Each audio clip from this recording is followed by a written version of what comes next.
Hello, hello, hello. I'm doing something for the very first time. Now, let me ask you a question. I hope you can hear me because I can't hear myself. So I hope that you can hear me. Did you know that sports is one way to grow children's love of reading? Well, it is. You can use books that center sports. Yes, that's right. Sports is at the center to hook young sports fans and spread the love of literacy. Hi, I'm KP Carter, the world's only readologist. And guess what? Today I'm doing a new thing, going live on YouTube for the first time, and I hope that you can hear me.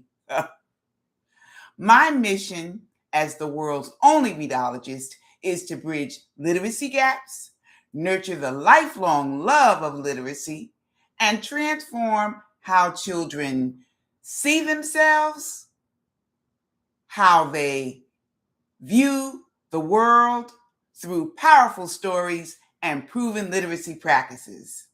Now, today I got my orange and blue on. Go Knicks! That's right.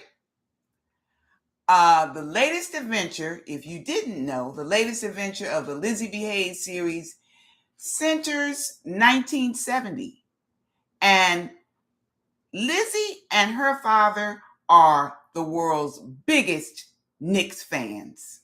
It's 1970, and I'm going to read a little bit of chapter 4 of Lizzie B. Hayes on a Mission. Chapter 4. Well, you know what? Let me read the back of the book because some of you may not be familiar with Lizzie B. Hayes on a Mission.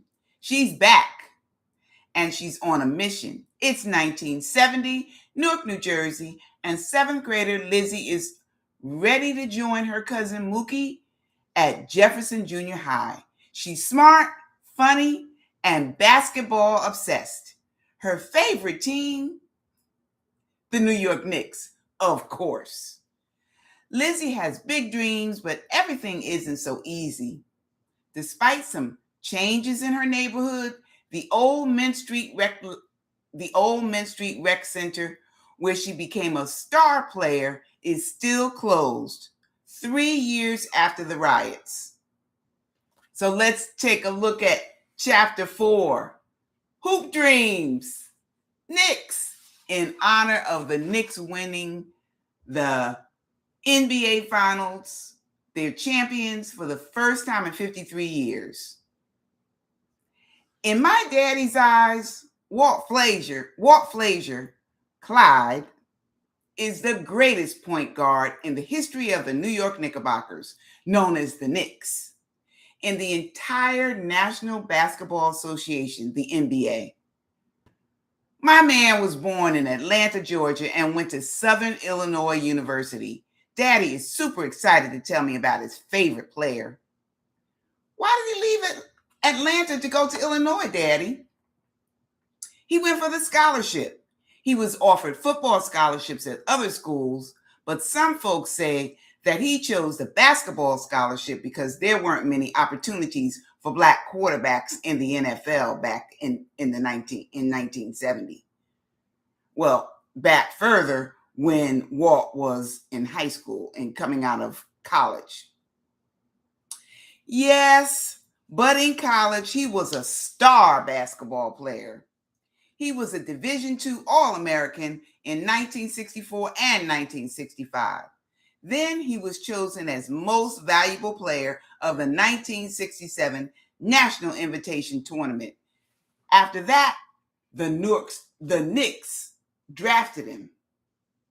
My daddy is a diehard Knicks fan, and to him, Clyde is the man. So that makes me a diehard fan too. The NBA basketball season is our special time. Usually, I go to Daddy's house in Brooklyn 1 week in a month, but during the basketball season, my parents work things out so I can spend more weekends with my daddy.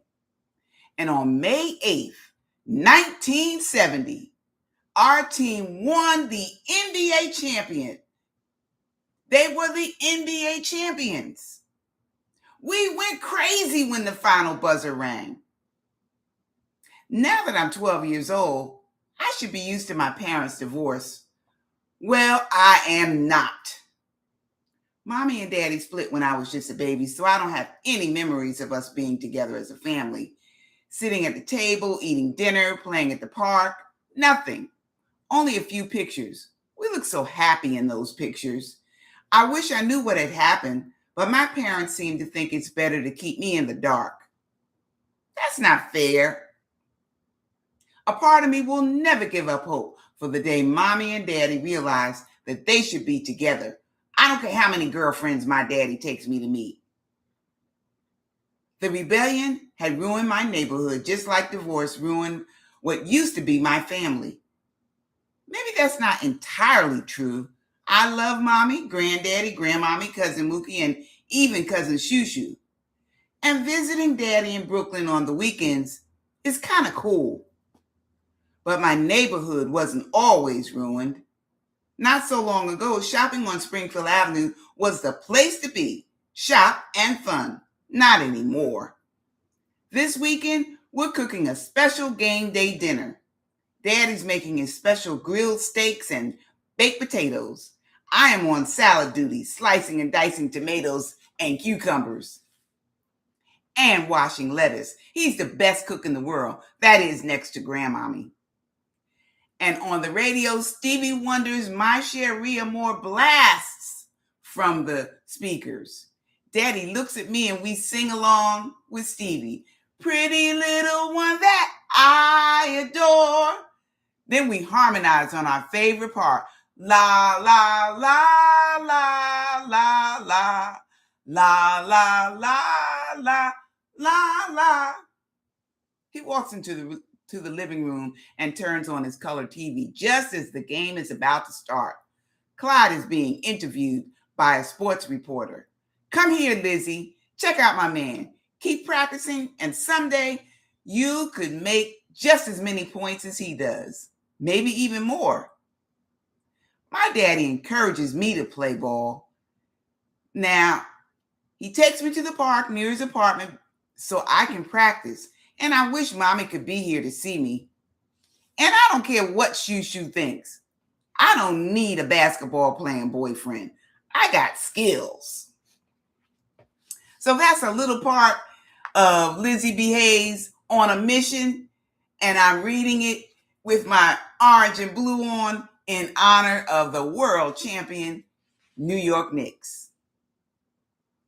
So stay tuned, because later this week on Juneteenth, I am going to share the summer reading challenge for all you Rockstar readers out there. Make sure you share, like, and subscribe. And until next time, I wish you love, laughter, and literacy.